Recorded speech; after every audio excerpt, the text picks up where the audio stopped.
Let us help you reach your peak in retirement. It's time for Retirement Elevated with Sean Lee. Welcome into another edition of Retirement Elevated, the podcast with Sean Lee, where we talk about investing, finance, and retirement. Sean's managing partner at Elevated Retirement Group, serving you in the Salt Lake City area from their office in Sandy. And if you want to check them out online, listen to the podcast at retirementelevatedpodcast.com. That's retirementelevatedpodcast.com. Make sure while you're there, you click on the subscribe button or click on the little link to iTunes or Google or Stitcher or various different outlets, whichever one you want, and subscribe to the podcast and get your dose of the conversation where we talk about these things each and every week. And if you need to talk to somebody immediately, if you got a situation that's important, make sure you reach out, 855-50-RETIRE, 855-50-RETIRE, and you can share it on social media and all those kinds of things as well. Sean, welcome in, buddy. How are you? I'm doing well. Very, very good. How was your trip? I know you were gone for a little bit and your wife was gone for a little bit. You guys are crisscrossing. Things going well? Yeah, April's an interesting month for us. I mean, between spring break and some conferences and a little bit of fun travel, it's been tiring. Tiring, that's a good way to put it.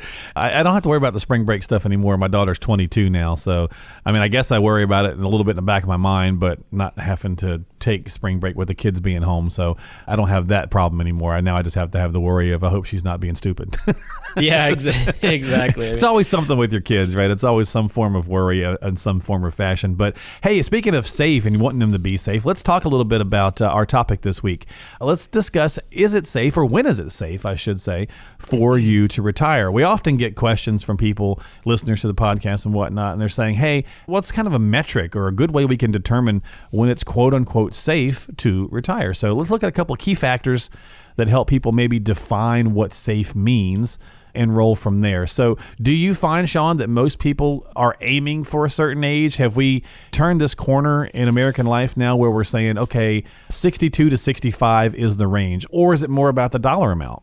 I think that it depends on the person and where they're saving and what their mindset is. And I've had people come into our office and say, hey, Sean, I have to get out of my job. I'm done. I need to retire as soon as possible. Do we have the funds, or do we have the ability to go ahead and do that right now? Right. And I go back to a gentleman who, he and his wife have been clients of ours for the last 5 years now.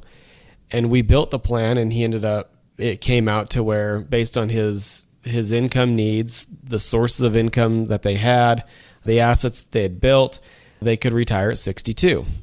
When we built that out and when we brought clarity to him, it was almost liberating for him. It's like, oh, all right, so I have the freedom to go and leave and retire at this age.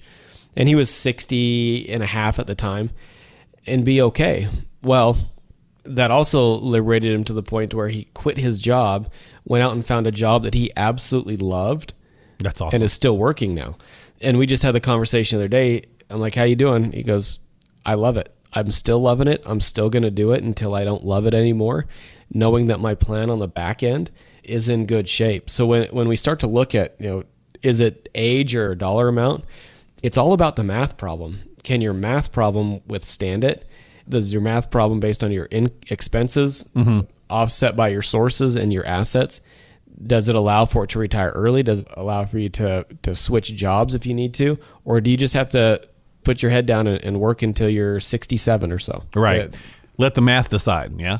Yeah, that's all it is. It's just a math problem. We can certainly kind of have a focus, right, or a hope, or say, hey, I want to retire by, 65 or whatever, X, insert X here kind of thing, but have those conversations so that the math can help you say, yes, we are on track for that, or no, we are not, depending on how it goes. So how does your process, Sean, then help people figure out, that number, like that math? Is it sitting down and going through all these pieces? Like, how does that kind of pull together?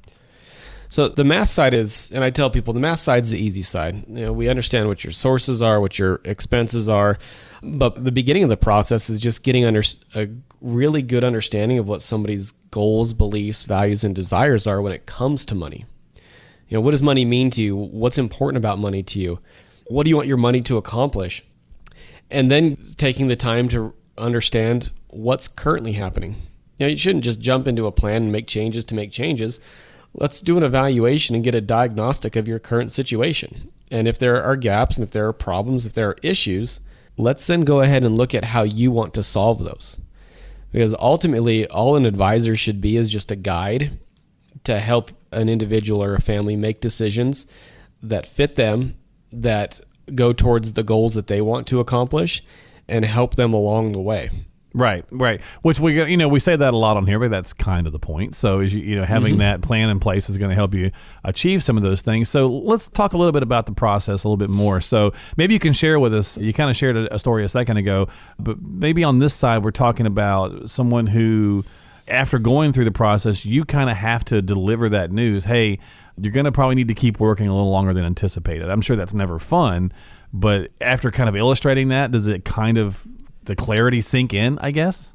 Yeah, I mean, there's always the hope that, hey, I want to retire earlier potentially. Sure. I want to do the trips, and I want to spend time with my family, and I want to spend the money where I want to spend the money. But on the flip side of that, we've got another family that we're currently working with, and we're helping them work through some things. And the discussion isn't fun. It's not easy. But with them, they wanted to retire at 62. We had to end up pushing it to 65. But eventually, that's not too terrible. No, it wasn't too bad. But you could see the wind come out of their sails when we were talking about it. But as we got to that point, we said, okay, these are the things that you have to do over the next 3 years. You've got to get rid of a little bit of debt. You've got to get rid of some of the other expenses that you have. They're going to be gone. They're helping a kid through college and doing some other things. But we have to get rid of those expenses first, and then the math problem works. So they're like, oh, okay. Once they saw the clarity side and that, hey, if we mess this up, there's a potential that you could run out of money. And I'm not interested in building plans for people if there's that risk that they're going to run out of money, because I don't want to be that guy on the back end.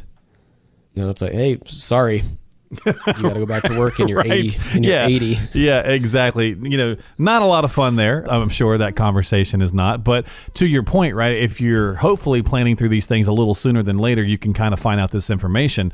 The sooner you get with an advisor and work with someone, the quicker you're going to hopefully know where you're kind of situated and what that's going to look like. And there's always two sides of the coin. So let's kind of hit that better shape side when you've maybe had those chats after going through the process. You're like, wow, I found I'm in better shape. Maybe I can retire sooner than I expected. Is that more, do you see that more than the other, or is it kind of split down the middle? I actually see that side a little bit more frequently. And the reason that I do is nobody ever takes into account all their sources of income. And the insurance companies and some of the big financial services companies, they do a really good job of telling you you have to have this certain dollar amount in order to retire to be successful, when in fact, they don't take into account, once again, what your sources are. If you've got a pension or two, the more pensions that you have, the stronger your income sources are. So in a lot of cases, those people don't have to save near as much money, because they've got these strong sources of income with pensions and Social Securities. And as we go through the process, if you can map up what somebody needs income-wise with what somebody needs or what their sources are, you put less stress on their assets. So we've got a family, they just retired in January. Okay. And when they first came in to me, they weren't uncommon. Like a lot of people, they were really nervous. They had never sat down with an advisor before. They'd never gone through the process. They had just put their heads down, put money in their retirement accounts, got a decent inheritance of after-tax money. And as we went through the process, there wasn't anything magical that we did. We just brought clarity to their situation. They started to see that, oh, we need this each month. It was $5,000 a month. But, oh, well, we've each got Social Security. That's going to bring in about $3,500 a month. And then the husband has a pension that's going to bring him $3,300 a month. So just based on those sources of income, they were covered. And they didn't realize that because they'd never put all the pieces together. Right. And then we started talking about, okay, you've got $900,000 here. What do you want that money to accomplish? I mean, you're not going to need it for income. So how do we want that money to be structured? Right. Is that legacy money or something like that? Yeah. Is it going to be used for trips, or are you going to pass it on? You're going to use it to pay cash for a car? And how do we want to do all this? Give it to your favorite podcast host, something like that. Yeah, exactly. Exactly. And so once they could see it on paper, you could just see the stress lift from them. Right. And they just went, retired, boom, done. Well, I imagine that's got to be the great part about your job, right? Is when you have those situations where you can, I don't know, you tell me, is it just as rewarding sometimes as when you can deliver that information to someone that they're in good shape and they can retire early? Or is it just as rewarding to help somebody through maybe a difficult situation and then still be able to, provide them with that, it's going to be okay, we just have to make these little changes here? I love seeing people have the freedom to choose and have the freedom to make decisions financially. Mm-hmm. And it doesn't matter to me if it's right away they leave our office and go put their papers in, right. or they've come to me beforehand and said, hey, I just retired, I need you to help me. That's a little bit more difficult because that's stressful for me. But seeing somebody have the freedom, or a family have the freedom to choose how they want their life structured at that point, right, is awesome. I love seeing that. That's cool. That's awesome. Well, that's good. And I'm sure that's, one of the reasons you do what you do. Well, this is Retirement Elevated, the podcast with Sean Lee, managing partner at Elevated Retirement Group. Make sure you check us out online at retirementelevatedpodcast.com. That is retirementelevatedpodcast.com. When you click on the page there, when you open that up, you'll see a little picture of a guy on the mountain. You'll see Listen Now. You can click on that to check out past episodes, current episodes, things of that nature. If you scroll down a little bit there, you'll see Listen on Apple Podcasts, Google Podcasts, Spotify, TuneIn, things of that nature. So whichever one is your source for getting, make sure you subscribe to the podcast. Share that with friends and family as well. Anyone who might benefit from the show. We always appreciate Sean's time. And if you've got questions or concerns, make sure you reach out at 855-50-RETIRE. That's 855-50-RETIRE. And this has been our topic this week of, is it safe for you to retire, or when is it safe for you to retire?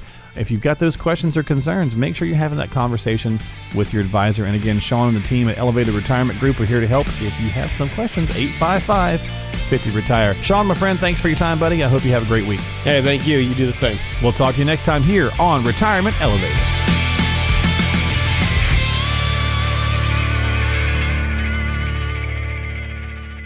Investment advisory services offered through Elevated Capital Advisors, LLC, and SEC registered